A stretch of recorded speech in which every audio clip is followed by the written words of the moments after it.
لما بكون في احتياج شديد الحاجة بلاقيها ما بتجيش، ولو جت ما بتجيش بالشكل اللي أنا عايزه، لأن أنا بكون شايفها أو مديها إحساس جوايا إن طاقة الحاجة دي أعلى مني أنا شخصيا. فالحاجة دايما ما بتجيش زي ما هي، فبتيجي عكسها. فببدأ أسأل نفسي هو ليه بيحصل معايا كده؟ يعني مثلا أنا في احتياج شديد للحب، احتياج رهيب للحب، محتاجة أتحب، محتاجة أحب، هجذب أشخاص متلاعبة. أنا في احتياج شديد للمال، محتاجة فلوس، أنا عايزة فلوس، هجذب دايما الناس المحتالة النصابة اللي مدعية للثراء. لو أنا مثلا في احتياج شديد للشغل، عايزة أشتغل عايزة أشتغل عايزة أشتغل، دايما بعظم من قيمة الحاجة أكتر من نفسي، وإن أنا من غيرها ممكن يجرالي حاجة.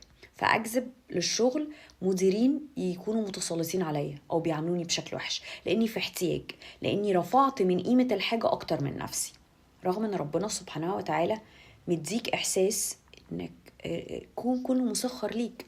فأنت مجرد إنك تقلب الآية وتدي لنفسك إحساس إن الحاجات دي هي اللي محتاجاني، شوف العظمة اللي هتحصل في التخلي التجلي.